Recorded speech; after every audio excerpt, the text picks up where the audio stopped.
Welcome to the National Minority Supplier Development Council's Equity in Business podcast. My name is John Daniel, and I'm humbled to be your host. But I'm thrilled to be here with Mr. Paul Williams. And Paul is the Chief Procurement Officer system-wide at the University of California.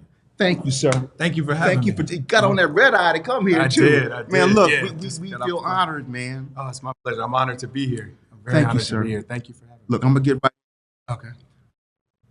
One of the most important things our audience wants to hear is your backstory. Who you are, where you come from, why are you here? Is it really authentic about what you're talking Right. about? Okay. Hit it, brother. Okay, sure. So, as you mentioned, I'm currently Chief Procurement Officer for University of California. Have been in procurement and supply chain for about 30 years. I always tell folks, I'm a pretty rare case of somebody that started their career in procurement. Most of the time, people came in other functions and they went into procurement. And I actually started my career in procurement out of an interest in supplier diversity. So as a young person in college and even before, I was a person that was always badgering my family, like, go to support the Black-owned grocery, support the woman-owned local bookstore. So I would be doing that. And I did an internship at Procter and Gamble that was actually a marketing internship, and learned during this whole notion of supplier diversity. Like, oh, wow, corporations have programs to try to figure out how to get money in the hands of diverse businesses. And so I switched my career focus and said, that's what I want to do. I'd rather I can have a seat at the table for these $1 million, now $1 billion decisions, and ensuring that folks are getting the opportunity to compete. So this was you incorporated. Yeah. You were driven. Right. You had the skills, you had the talents, and you wanted to learn more. Exactly. Tell me about your organization now, the University of California, Sure. as related to procurement. Okay, sure. So University of California, you guys, as you probably know, is the largest university system in the country. We're made up of 10 schools. We also have 6 teaching hospitals. And then we actually have been acquiring other functional hospitals across the state in the past year. So we spend about $10 billion of addressable spend. The total is about $14 billion. And it's literally everything from cleaning supplies to gene editing technology. Things, if you can imagine, like all of the research as well as just the administrative things that have to happen to run the university. So we're buying all of those things. The system is what I would call like a loose federation, meaning I own the system-wide spend, which is really trying to coordinate with the 10 procurement that exist at all of those campuses. And so tons of fun. The mission, one of the things that I really love about being there, particularly with my interest in supply diversity, is the overall mission of the school itself is built around access to education, world-class research, and impacting communities. And so those things are very much already aligned with the notion and the business case for supplier diversity. Yes, sir. Yeah, Yes, sir. So I'm loving it. I've been there about 3.5 years, and we've been able to do some very innovative things. And we're working on, as I shared with you before, we're working on some things that are, in my opinion, disruptive approaches to supplier diversity. We want to be focused there. Okay. Before we step to that, please share with me what your leadership responsibilities are. I know we have a title, but what does that mean in practical terms for our audience to know? Yeah, great question. So, it's a funny thing. It's a lot of accountability without a lot of authority. By that, what I mean is each campus has its own constituents that they have to support. So there's a procurement organization at every campus. Their key responsibility is help enable that mission, get supplies for the researchers, get supplies and things for the faculty and staff. And each one of those campuses has actually evolved in a different way over time and has a different strategic focus. So, for example, UC Berkeley is very different than UC Merced. Yes, sir. Berkeley is 100 plus years old, been around for a very long time. UC Merced has grown up in the last 20 years. UC Merced is a Hispanic serving institution, so the majority of the student body there is both Hispanic and first generation. And so very different characteristics and attributes of each one of those campuses. So my job is getting these folks who have different missions and different objectives and focuses and different systems as well, and get them to collaborate in a way that benefits everybody the most. If that makes You're sense. the man that's creating unity in order to achieve the goal. And one of the things I also heard that resounded with me is nothing is easy. If it was easy, everybody would be doing it, and you're right there Right. trying to bring unity amongst the various stakeholders with agendas. I love it. I love it. Um, I know you're doing some things you're proud of Yeah. in reference to, if you will, addressing DEI issues. I want to go down that road for a moment. Why is DEI important to the American economy? You know, this is an interesting thing. Like I always say to folks that if you remove the demographic element of it, DEI is just good strategic sourcing. It's good procurement. Procurement 101 would say if you knew there was a pocket of underutilized capability somewhere in the market, that's where you would go to try to get value. And even if you want to introduce more competition in the folks that you are currently negotiating with, you would also go to look for where there's new and underutilized talent and capability. So I think it's just like good sourcing 101. The other side of it is like, this notion of like the rising tide moving up all ships. I think sometimes the people that are opposed to DEI are using, especially in procurement, are using a premise that it's a finite pie. And it really isn't. If the university is successful, the university is able to grow. So the spend of the university grows and there's more opportunity for everybody. So it's not like we're just competing against the spend for today. It's also what's the spend for, how can we grow the spend for tomorrow? So I think the business case for DI is unquestionable, even if you remove kind of the socio-political aspect of it. I love it, and what you're saying is supported by McKinsey and Company, Oh, for sure. Brookings Institute, Right. the Gallup organization. I could go on and on of a body of evidence. Yeah. And being at the University of California, I know you know. Yeah, for sure. You know what's interesting is like I joined the University of California during the pandemic, right? So I had the opportunity to work in two different organizations during the pandemic, and both organizations will tell you that it was the small and diverse businesses that had the agility to be able to support them during the pandemic that saved the day on, whether it's PPE or just being able to deliver specific equipment. And that's true for both what was a large global CPG company I was with before and for public higher ed. So I think we saw the business case for that, proven out real time. Something resounded with me. What kind of strategies do you use to get the various stakeholders with different agendas to pivot to see the value of the unity that you are an ambassador of? Right.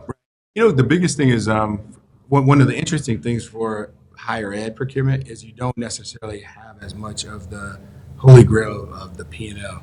So in the private sector, ultimately you can sway numbers. At the end of the day, you say this is going to benefit the P&L by XYZ. A lot of times for the university, we have other missions. I mean, obviously, we have to be profitable, or we have to, manage our finances. But there are other missions that are there, and so it's really a matter of showing them how they can better reach the objective that they're trying to get to by collaborating and by partnering. Whether that's like better operational efficiency, being able to provide more things for students. One of the things that we've done that I am quite proud of is we actually have started to look at our negotiations in terms of what's the total value for the university and not just cost savings. So, for example, grants for students, scholarships for students, equipment donations Yes, sir. to help researchers. We're actually looking at how can we get those things built into some of our arrangements, and we've even put debt-free pathways that we enable through our sourcing arrangements Yes. into metric on the procurement scorecard. So one of the things you see is very proud of is about half of our students are able, actually almost 60% of our students are able to exit the university debt-free. And in order to do that, Say that again. Say that again. it's almost 60% of our students are able to exit the university debt-free. Give me a pound. Give me a pound. Yeah. That's something that I'm extremely proud of. And I try to reinforce for our procurement organization that we help to enable that. So it's not just, and again, not to disparage the prior life where I was doing CPG and you're figuring out how can I get this bottle of water to the consumer cheaper, which is great and it's admirable. But the mission of figuring out how can I make sure that more students are able to get their education and leave debt free, to me is very empowering. So when we think about our procurement activities, we're thinking of things that help to enable that. As you speak about caring for the students to help them leave debt free, it brings me to the stakeholders who are a part of the supply chain. How do you give them a sense of belonging, of worth? And as I said that about that group as a stakeholder, 2-point question. How do you help the people that you're unifying Yeah. know that they belong, that they're important? Because with their agenda, they're trying to do it the way they think is best. Right. So, and really the topic here is sense of belonging and just caring for either of those stakeholders. Yeah. So we actually do two things that are somewhat contradictory. So like one of them is to try to say it doesn't matter. Like the business, we look at just what is the business benefit that you need to deliver and why is this solution available for you? And it doesn't matter that it's a woman-owned business or it's a minority-owned business that's doing that. It's just Sir. we've scanned the market broadly to make sure that we're looking at everybody that's out there. We're making sure that we're looking beyond our incumbents or the people that we know, and we're checking the whole market for who's out there. And now we brought you a solution that might not have been on your radar, and it doesn't matter. So that's one half of it. Now, contradictory to that is we also are trying to drive and create the awareness of, hey, there are all of these amazing minority, women-owned, LGBT-owned, veteran-owned businesses that are out there that we have been overlooking or misperceiving. We're doing a program that we basically call Mythbusters. And it's really just trying to go head on at some of the misperceptions that folks have. At UC, we have a program called Small Business First. And Small Business First allows us to place business with certified small businesses up to $250,000 without going through the formal RFP process. And that it was intended to be an enabler for us to do more business. But it also has been a little bit of a victim of its own success in the sense that people tend to think of diverse business equals small business. That makes it. It makes plenty of sense. Yeah. I mean, what I hear you saying is that principle becomes before personality. Right. The principle. Right. And what I also hear you saying is that one has to be nimble, flexible in terms of their mindset in order to see how they can get principally to the goal that they have. That's correct. That's a fighting strategy. That's what a martial artist does. I love it. What's your connection? How long have you been interacting with the National Minority Supplier Development Council? Yeah, actually, so literally since my, I referenced earlier the internship with Procter and Gamble. Come on now. And that was like my, between junior year, senior year of college. That was my first exposure to NMSDC. And again, it was an eye opener. I was like, oh, wow, there's organizations that are focused on this. It was incredible. One of the things we did that I'm really proud of is this was a marketing campaign just to like package diapers, right? And we ended up giving that to a minority owned business that we found through the NMSDC. So that was my first exposure was one of the gentlemen I was reporting to said, go look at the NMSDC, see if there's anybody that could do this work. They introduced us to a company called QPSI. Okay. I'm not sure if you know them, but QPSI ended up getting like really small, like maybe $100,000 thing from us, but they were just starting out. And I think they're now over like $200 million. So when I see, like at the conference this week, I'm sure I'll see Mike, the owner, and I always just like give it, I'm always proud of him and just like bigging him up because he that was one of their first pieces of business. And so they've gone from getting kind of this $100,000 deal from P&G to now $200 million or however big. I can't count his pockets. I don't know. Paul Williams, make sure you introduce me to I Mike. will. Yeah. He's a good brother. Yeah. I think you would enjoy meeting him. You should have him. He's a Philadelphia area. Come on, I want to meet him, man. Yeah. Well, And you look, we are at the National Minority Supply Development Council's national annual conference and exchange. And I think it's important that, we're at record levels. We're probably going to oversee 5,200 people. Right. So it's growing. It's an exciting time. And it's exciting to have you here. I want to do a couple more things. When you're dealing with your employees, and I don't know if you can speak for the university at large, however you want to share it, how do you attract, train, develop your employees so that their diversity of experiences would contribute through curiosity that they have to build a better organization? Yeah, I mean, you hit on what I would view as the three most important words there. So there was the idea of development. It's that idea of curiosity. and this notion of like attracting the talent that's there. Yes, sir. So, Yes, sir. so we, we are very focused on looking at how do we grow people's capability in terms of strategic sourcing. Come on. We continue to put in the idea that independent the social political aspect, working through the network of all of the capable folks that are in the network of NMSDC is a place where you should, that is great sourcing. To go look for the capability that's there and try to figure out, how can you bring it into to your supply chains.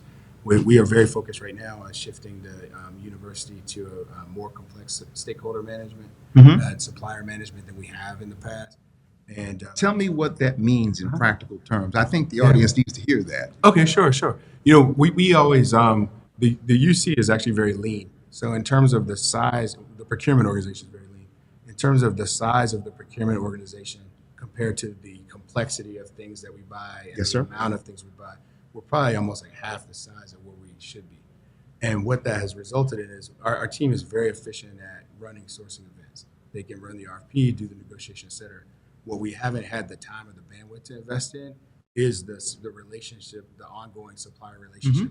I always use the analogy of of the wedding and the marriage, right? Like the sourcing event is the wedding, but the relationship with the supplier over time is the marriage, and that's where you get value. I love that analogy.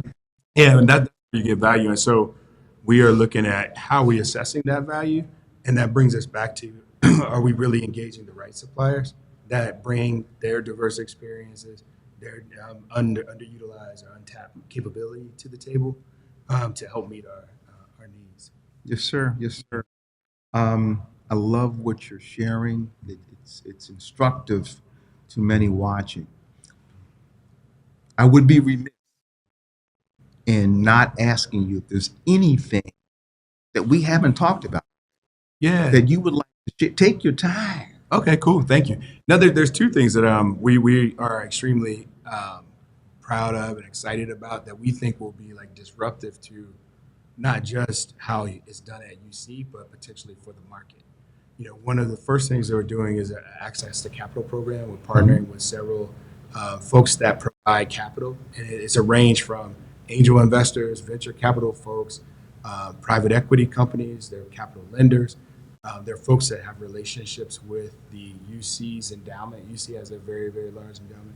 And so there are some firms there that are diverse firms that we are in our network. Yes, sir. We are working with them to try to create a platform for businesses to get the capital that they need to scale. So within UC, one of the biggest opportunities we have to grow small and diverse businesses is take a company doing business at one campus, and when they're ready and competitive, expand them across to the rest of the campus. One of the big barriers to them being able to be both competitive and ready is having the capital to scale up to go from one campus to 10. So we want to create this network of folks that they can access, where that can provide capital that they're able to access. We're doing that with our existing suppliers now, but the long-term vision, this is a framework or a model that could work across the board for businesses, to be able to get capital from the type of solution that works well for them. Yes, sir. Yes, So sir. that's the access to capital thing. The other one, which I'm really excited to see the outcome, is a partnership with the X Prize Foundation. Okay. And I don't know if you've ever heard of it, but the X Please Prize. describe. Okay. The X Prize Foundation is a foundation that uses cash-based competitions to drive innovation. So essentially, like you can think of like Shark Tank, but on steroids. And what they have done is over the years, put up a cash prize and said, basically, if there's a break needed in a space, this prize will go to the team that actually builds a working model that solves whatever problem that you're trying to solve. Probably the one that they're probably most known for was commercial space flight. So like 20 years ago, Wow. when only governments were sending things into space, they put out a competition and say, we'll give $10 million to whoever can come up with the best reusable space vehicle. The team that won that is what eventually IPO'd as Virgin Galactic. It's pretty amazing. Like they created, and that's awesome. And that commercial spaceflight is now like a $1 trillion+ industry. And what's really cool about it is that team that won IPO'd as Virgin Galactic, but every other team that competed has eventually been stood up as some type of contributor to the global space industry. So SpaceX and all these others are also using things that came out of that example. Another one is the COVID 15-minute swab. Yes. That was a result of the prize. If you remember, you used to have to go and it would take like 2-3 days to get your results. The ability to get your results in 15 minutes came out of XPRIZE. So anyway, they have a long track record doing both technical solutions as well as kind of like societal solutions. And we have entered a partnership with them to look at supplier diversity methodologies, and with the problem statement or the kind of objective being to figure out how you can evolve supplier diversity to match the way business is done today. Two reflections. One is kudos, bravo to XPRIZE for rewarding curiosity in a targeted space. That's a great way to say it. And curiosity is the rocket fuel for any entrepreneur. Right. Because when you see a problem, then you have to create that prototype to solve it and then bring it to market. Right. As important as that is, you just mentioned something that's so powerful. Society, and technology have to come together. Correct. The biggest challenge we have right now with AI is change. Right. Can we manage like a future shock, a 1980? How do we manage the change with society? Some people are afraid of losing their jobs, but I'm bringing it back home to all that you're saying. Ultimately, they come together. And in your unifying efforts, I'm sure you're engaging that. Yeah, absolutely. Because we understand. AI goes back to 1957, Dartmouth University. It's been around a long time. Right. It's just now with Chat GTP is coming forward. Right. But everything you're saying offers a platform for progress. Anything else you want to share? Yeah, I mean, I will highlight and take the opportunity to say that we're still in the early stages of the XPRIZE initiative, and we're still in the early stages of the Access to Capital program. So there are folks that are, watching this that are interested in learning more or participating. Please reach out to us. They can Tell them where they can reach you at. Okay, you can actually just go to my LinkedIn page. Okay. Paul Williams, just search Paul Williams and University of California. You'll find my LinkedIn page. In there, you'll find a post that has a link to the XPRIZE. Awesome. So that's probably the easiest way. You can just message me there.